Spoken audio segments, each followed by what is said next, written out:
प्यारे बच्चों, एक बार फिर से आप लोगों का केमिस्ट्री क्लास में स्वागत है। बच्चों, हम लोग लास्ट लेक्चर को जहां पे एंड किया था उसी के आगे बढ़ेंगे। हमने ईथर प्रिपरेशन में विलियमसन सिंथेसिस को देख लिया था। इसके ड्रॉबैक्स क्या हैं, कैसे इसको यूज करते हैं, ये सब आपने पिछले टर्म में देखा है। इस टर्म में हम देखेंगे एल्किल हैलाइड से किस तरह से हम ईथर बना सकते हैं। तो एक दूसरा मेथड और है इसका, जिसमें हम सिल्वर ऑक्साइड अगर ड्राई कंडीशन में हो, शुष्क सिल्वर ऑक्साइड को एल्किल हैलाइड के साथ ट्रीट करते हैं। तो एल्किल हैलाइड का 2 मोल यूज होता है बच्चों, और हमें सिल्वर क्लोराइड मिलता है, साथ में ईथर प्राप्त हो जाता है। इस मेथड में आपको ये ध्यान रखना है कि सिल्वर ऑक्साइड जो है ये ड्राई होना चाहिए। अगर आप वेट सिल्वर ऑक्साइड लेंगे तो वेट सिल्वर ऑक्साइड लेने पर एल्कोहल बन जाता है। ये आप पढ़ चुके हैं एल्कोहल में, एक बार हम रिमाइंड कर देते हैं इसको। वेट सिल्वर ऑक्साइड का मतलब होता है Ag2O प्लस H2O, यानी उसमें नमी है, और ऐसे में 2AgOH में कन्वर्ट हो जाता है। और जब कोई भी एल्किल हैलाइड AgOH से रिएक्ट करता है तो ये ROH प्लस AgH बना लेता है। तो आप देख रहे हैं, ये चीज हमें ध्यान में रखना है कि wet silver oxide can not be used. हम यूज कर सकते हैं, प्रयोग कर सकते हैं dry silver oxide with the alkyl halide, तब आपको ईथर मिलेगा। तो ये कंडीशन सेंसिटिव है, ध्यान रखना है। अब बच्चों हम लोग देखेंगे from alcohol, ether from alcohol कैसे हम बना सकते हैं।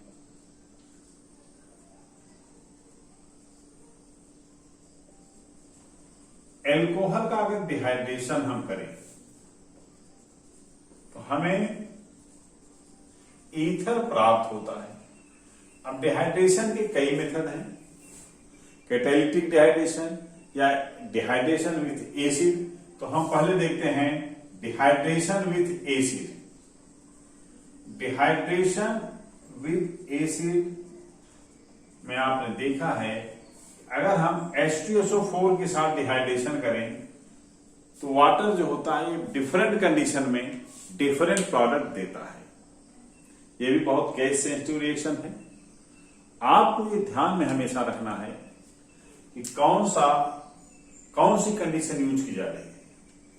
बच्चों, अगर हम 400 केल्विन के नीचे का टेम्परेचर है, 383, 373 या मोर देन 373, तो ऐसी कंडीशन में एल्किल हाइड्रोजन सल्फेट बनता है। पहले हम इसको देख लेते हैं डिफरेंट कंडीशन, थोड़ा सा एक बार आपको रिमाइंड हो जाएगा। अगर हम जैसे CH3 CH2OH ले लें और इसको H2SO4 से डिहाइड्रेट करें, HSO4 इसको हम लिख सकते हैं। यहां से एक H2O निकल जाएगा और ये बन जाएगा CH3 CH2O SO3H। एक्चुअली देखिए, इसको हम इस तरह से भी लिख सकते हैं H2SO4 को HOO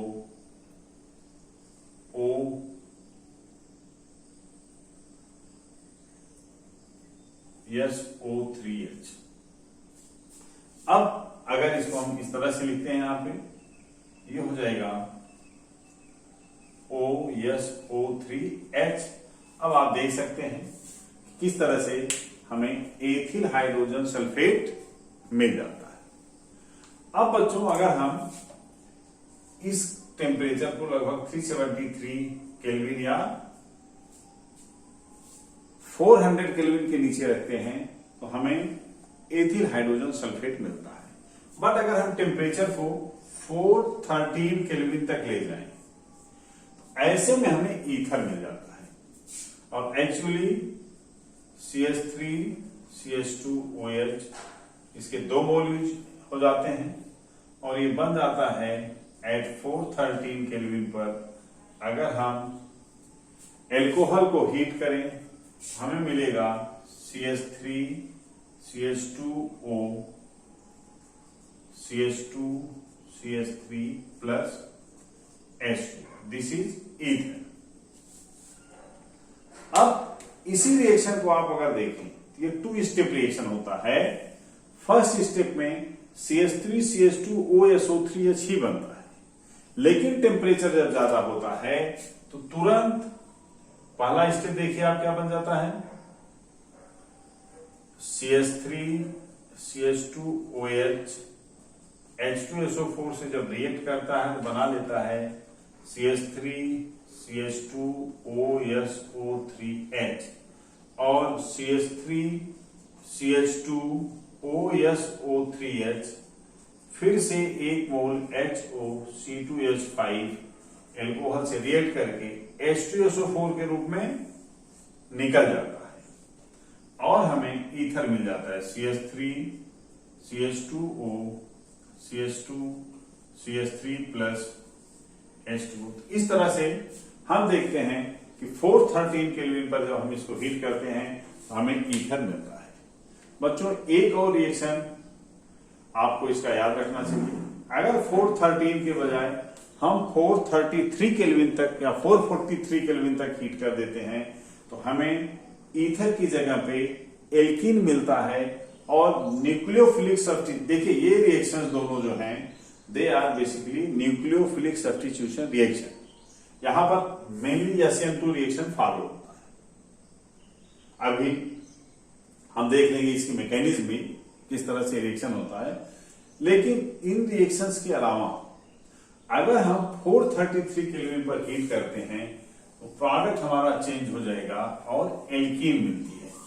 तो डिहाइड्रेशन ऑफ एल्कोहल बहुत ही केस सेंसिटिव होता है, इसलिए आप जब भी इसको सॉल्व करिए इसके क्वेश्चन तो कंडीशंस को याद रखिए।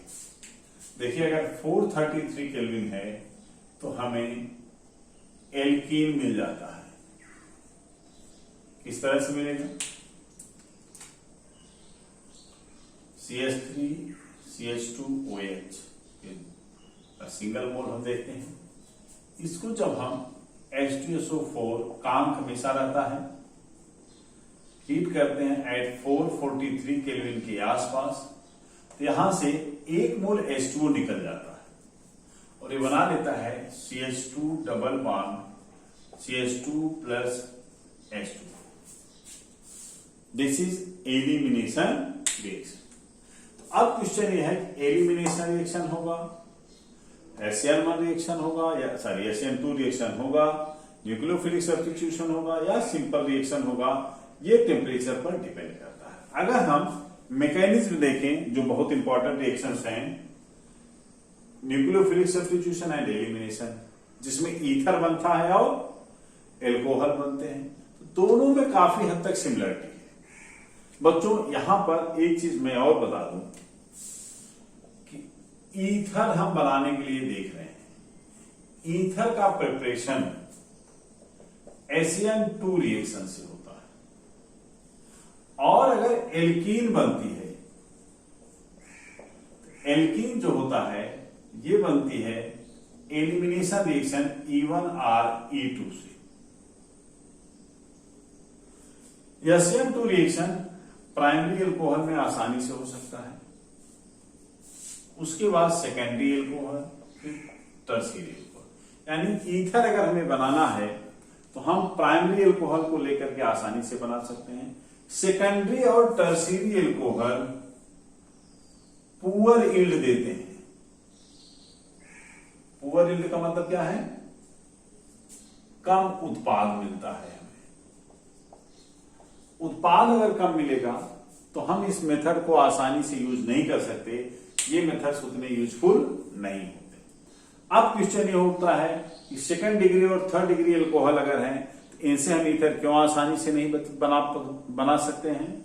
तो इसका रीजन होता है कि एलिमिनेशन का ऑर्डर आप अगर देखिए तो होता है 3 डिग्री, 2 डिग्री, 1 डिग्री। 3 डिग्री और 2 डिग्री के एल्कोहल या एल्किल हैलाइड, जैसा कि हमने विलियमसन सिंथेसिस में आपको बताया था, ये बड़े आसानी से डिहाइड्रेट होकर के एल्कीन में कन्वर्ट हो जाते हैं और एलिमिनेशन रिएक्शन शो करते हैं। तो ये आपको ध्यान में रखना है कि ईथर प्रेफरेबली प्राइमरी एल्कोहल अगर हैं तो उनसे बनाया जा सकता है। सेकंड डिग्री एल्कोहल पे हमें बहुत पुअर यील्ड मिलती है। और थर्ड डिग्री एल्कोहल को अगर हम देखें तो थर्ड डिग्री एल्कोहल बहुत ही कम यील्ड ईथर का देता है। यहां पर मेजर प्रोडक्ट एल्कीन ही होता है, एल्कीन होता है, इसलिए इन दोनों का यूज हम नहीं करते। अब मैकेनिज्म अगर हम देखें तो मैकेनिज्म एक्चुअली हम यहां पर केवल ईथर का देखेंगे और उसी से देखेंगे किस तरह से एलिमिनेशन भी पास होता है।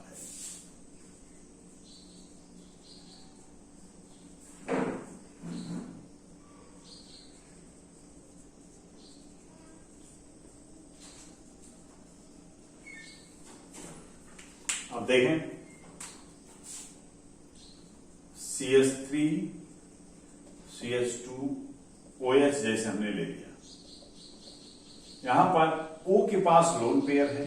जब ये प्रोटॉन से रिएक्ट करता है यहां बना लेता है CH3 CH2 OH, एक लोन पेयर इसको दे देता है और इस पर प्लस चार्ज आ जाता है। जैसे हाइड्रोनियम आयन आपने देखा है कि H2O H प्लस से मिलकर H3O प्लस बनाता है, ठीक उसी तरह से एक H प्लस लेकर के एल्कोहल का भी ऑक्सीजन आयन बना लेता है। अब यहां पर जब 1 मोल एल्कोहल आता है बेटा सेकेंड स्टेप में, तो वो न्यूक्लियोफाइल की तरह अटैक करता है। यहां पर पॉजिटिव चार्ज है, इस कार्बन पर भी पार्शियल पॉजिटिव चार्ज आ जाता है क्योंकि ये पॉजिटिव चार्ज ऑक्सीजन का इस इलेक्ट्रॉन पेयर को अपनी तरफ खींच लेता है। ये कार्बन जब न्यूक्लियोफाइल की तरह बिहेव करने लगता है तो दूसरा जो एल्कोहल होता है अगर हम देखें CH3 CH2 OH, इस तरह हम लिख लेते हैं। ये एल्कोहल दूसरे जहां पर हमें आयन मिला है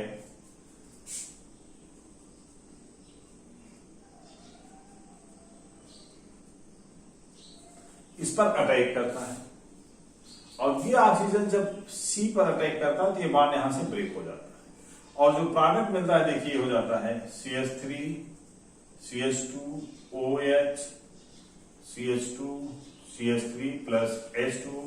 अगेन इस ऑक्सीजन पे प्लस आ जाएगा क्योंकि इसने इसको अपना इलेक्ट्रॉन दिया हुआ है। सेकंड स्टेप के बाद थर्ड स्टेप आता है। थर्ड स्टेप में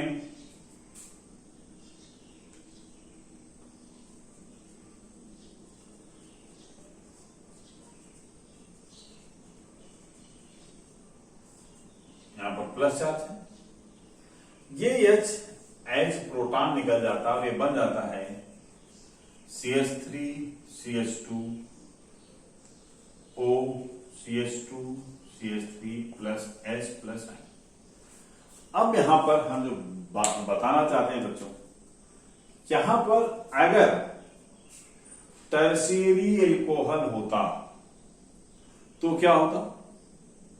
टर्शियरी एल्कोहल में बहुत ही आसानी से ये बॉन्ड ब्रेक हो जाता और बन जाता है CH3C CH3 CH3 प्लस, और ये कार्बोकेटाइन बहुत स्टेबल होता है। इस पर ईथर का जो मॉलिक्यूल है ये एज ए बेस काम करता है या H2SO4 डिहाइड्रेट कर देता है इसके H प्लस को और यहां से H प्लस निकल जाता है।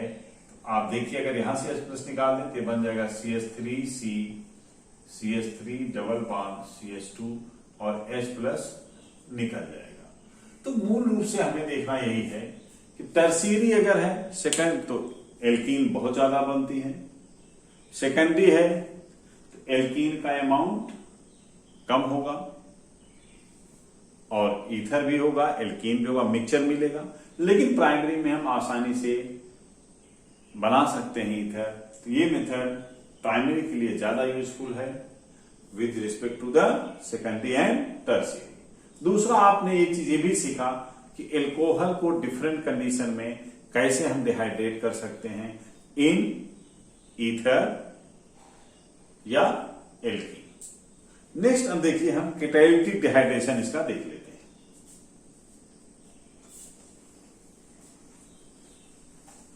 उत्प्रेरकीय निर्जलीकरण। डिहाइड्रेशन का मतलब क्या होता है? निर्जलीकरण।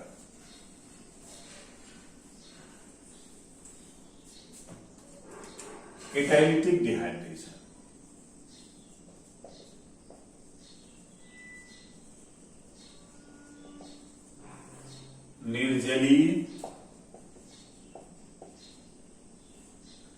निर्जलीकरण उत्प्रेरक की उपस्थिति में। कैसे करेंगे? इसके लिए बच्चों एल्यूमिना एक अच्छा निर्जली कारक माना जाता है, और जब हम CH3 CH2 OH मान लीजिए 2 मोल लेते हैं, इसे हीट करते हैं विद Al2O3, अप्रॉक्सिमेटली 525 केल्विन के आसपास इसको हीट किया जाता है। तो यहां से ईथर हमें मिलता है और एक वाटर मॉलिक्यूल निकल जाता है। बहुत सिंपल सा है। जिस तरह से एसिड से आपने देखा था, उसी तरह से एल्यूमिना के साथ भी निर्जलीकरण बड़ी आसानी से हो जाता है। बच्चों एक और मेथड है एल्कोहल के साथ, फ्रॉम एल्कोहल। एल्कोहल से अगर हम डाइजोमेथेन का रिएक्शन,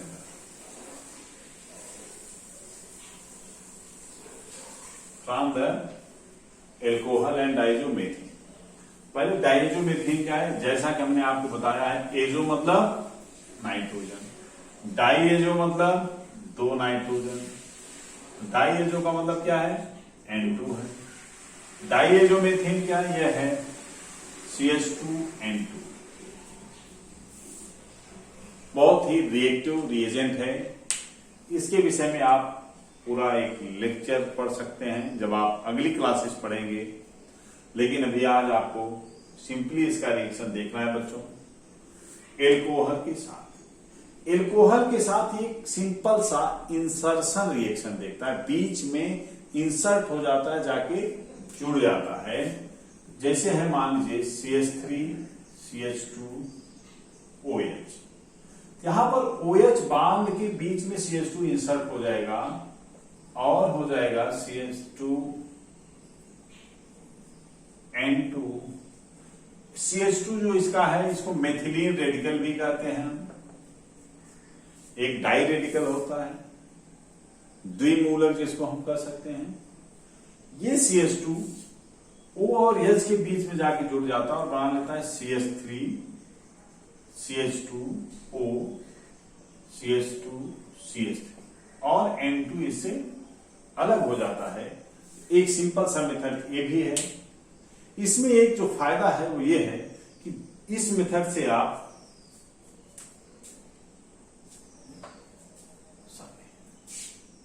केवल यहां पर CH3 होगा बच्चों। इस मेथड से केवल आप मेथाइल ईथर बना सकते हैं, क्योंकि एक एंड पर आप चाहे जो एल्किल हैलाइड ले लीजिए, दूसरे एंड पर मेथिल ग्रुप ही होगा।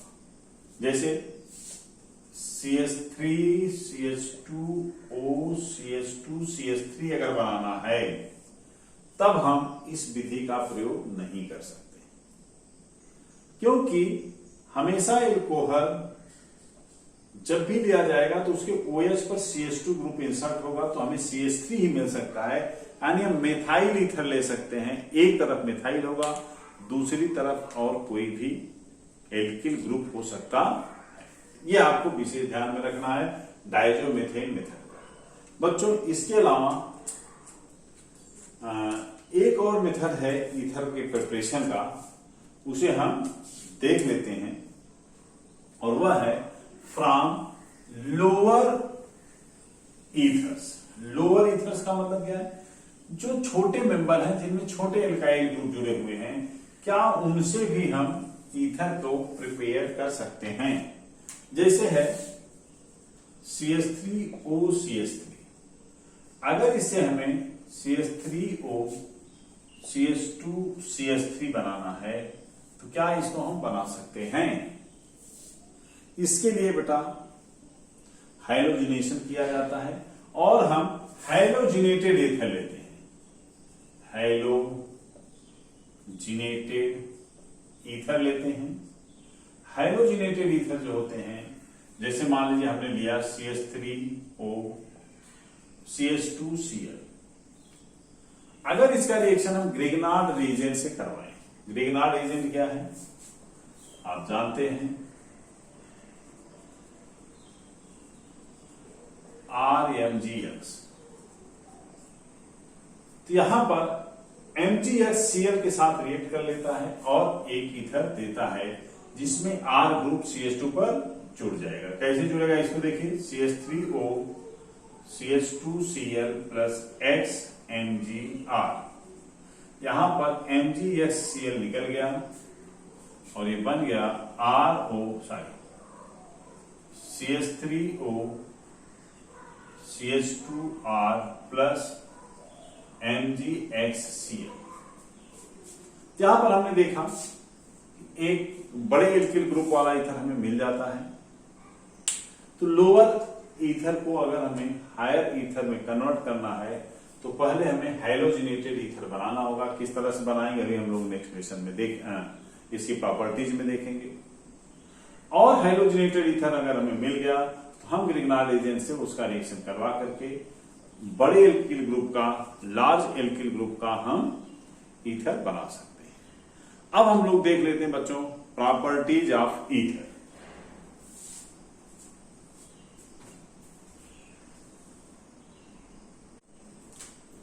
बच्चों तो हम लोग फिजिकल प्रॉपर्टी देखते हैं ईथर की।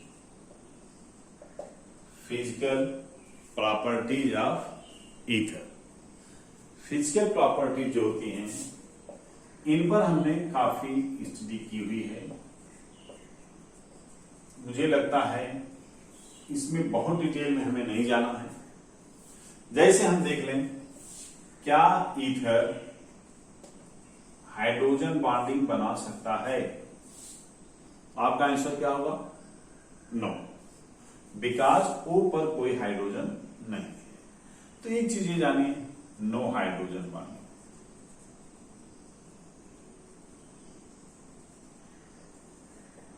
दूसरी कंडीशन, पोलर नेचर इसमें हो सकता है कि नहीं? बिल्कुल हो सकता है, क्योंकि R पर कार्बन होता है, ये कम इलेक्ट्रोनेगेटिव होता है, ऑक्सीजन ज्यादा इलेक्ट्रोनेगेटिव है। ऑक्सीजन पर पार्शियल नेगेटिव चार्ज और कार्बन पर पार्शियल पॉजिटिव चार्ज हो सकता है, यानी डाइपोल मोमेंट होता है। हम दिखा सकते हैं हैव सर्टेन डाइपोल मोमेंट।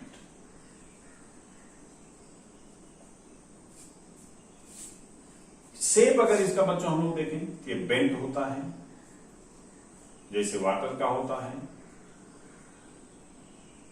इसका शेप बेंट होता है और इस पर 2 लोन पेयर इलेक्ट्रॉन होते हैं। यहां पर आप अगर देखें तो हाइब्रिडाइजेशन sp3 होगा ऑक्सीजन का, जैसे वाटर में होता है। केवल एक R की जगह पे एक H हो जाता है और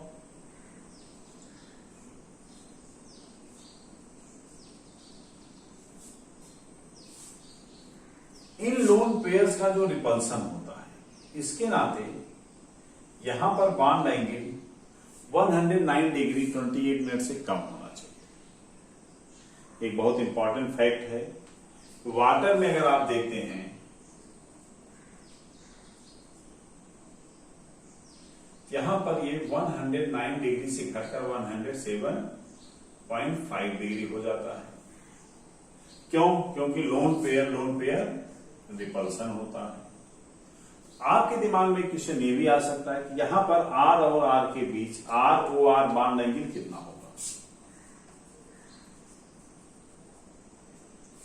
बच्चों यहां पर इंपॉर्टेंट फैक्ट जो है वो ये है एक्चुअली कि एल्किल ग्रुप्स काफी बड़े होते हैं। इन ग्रुपों को बहुत नजदीक नहीं लाया जा सकता, बल्कि ये खुद एक रिपल्सन क्रिएट करते हैं जिसको स्टेरिक हिंड्रेंस या स्टेरिक रिपल्सन कर सकते हैं। जैसे हम सिंपल सा ले लें, यहां पर अगर केवल CH3 होता तो भी 3 हाइड्रोजन जुड़े हैं एक बल्कि ग्रुप पे। अगर कहीं दूसरा कार्बन और एक इस पर जुड़ा हुआ है और बल्कि हो जाएंगे, इनके बीच रिपल्सन बढ़ जाएगा, जिससे इनका एंगल 109 डिग्री से घटने के बजाय 109 डिग्री से थोड़ा सा बढ़ जाता है और अप्रोक्सीमेटली 110 डिग्री होता है। यानी यहां पर लोन पेयर रिपल्सन से ज्यादा इनका स्टेरिक रिपल्सन होता है, जिसके नाते बॉन्ड एंगल वाटर के रिलेशन में अगर हम देखें तो जैसे वाटर में घट जाता था लेकिन यहां पर बढ़ जाता है। ये एक डिफरेंस है, कंपटीशन के पॉइंट से बहुत इंपॉर्टेंट फैक्ट है, या आप ध्यान में रखिए। अब आता है boiling point, melting point, solubility, physical state. इन चीजों को अगर आप कंपेयर करें, आप अभी जो लिखे हैं कंडीशंस, इनसे ही खुद गेस कर सकते हैं एक्चुअल कंडीशन क्या हो। बच्चों देखें, फिजिकल स्टेट,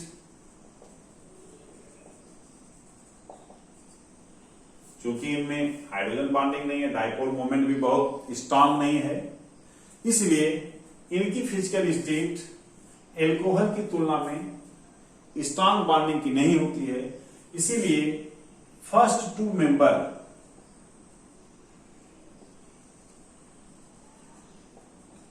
ये गैसियस होते हैं, यानी CH3O CH3 एक गैस है, C2H5O भी गैसियस नेचर का होता है। इसके बाद के जितने भी मेंबर हैं वो सभी लिक्विड स्टेट में होते हैं, लेकिन आप जानते हैं मेथेनॉल भी लिक्विड स्टेट में होता है रूम टेम्परेचर पर।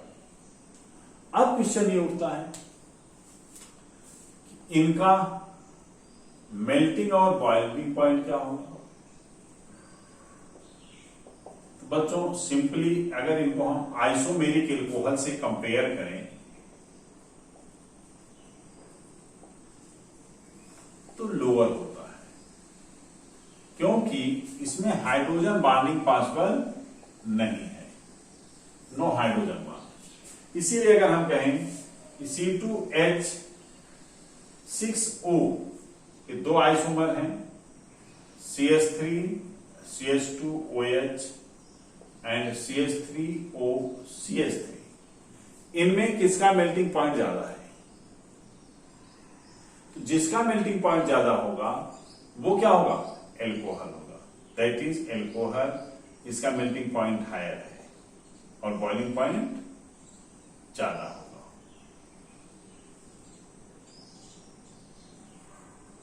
बॉइलिंग पॉइंट हायर होगा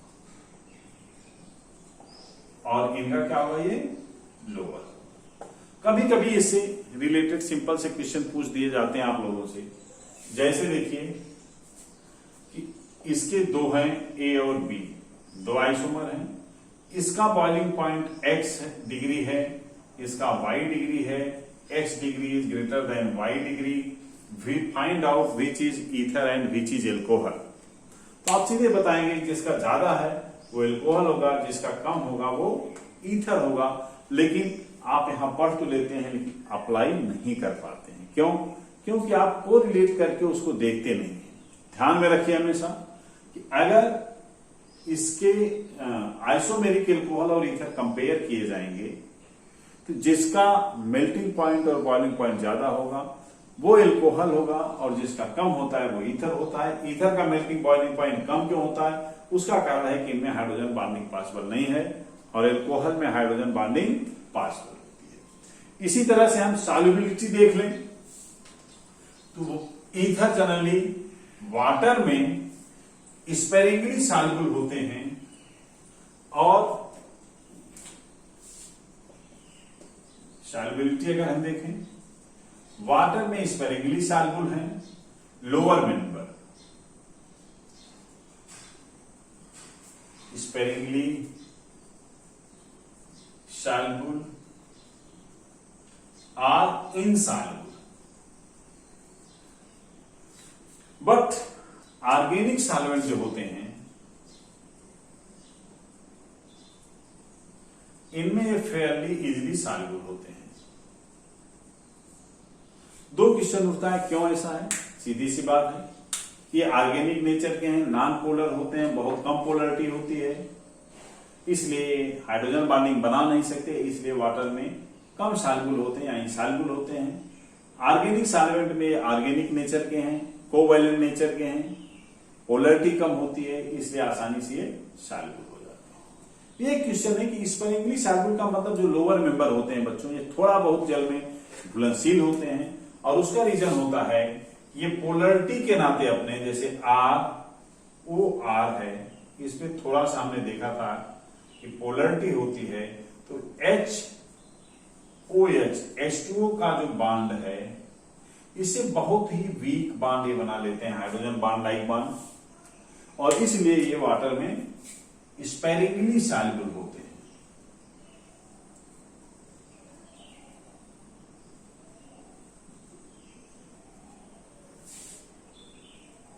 यहां पर अगर हम देखें वाटर में ये इनके छोटे मेंबर, अगर R साइज छोटी है तो ये बहुत ही कम घुलनशील फिर भी होते हैं, लेकिन थोड़ा बहुत खुल जाते हैं, और उसका रीजन क्या होता है? ड्यू टू द पोलरिटी या वीक हाइड्रोजन बॉन्ड फॉर्मेशन। तो इस तरह से बच्चों हमने इनकी फिजिकल प्रॉपर्टीज देख ली। नेक्स्ट टर्न पे हम केमिकल प्रॉपर्टीज देखेंगे। आज के लिए इतना ही।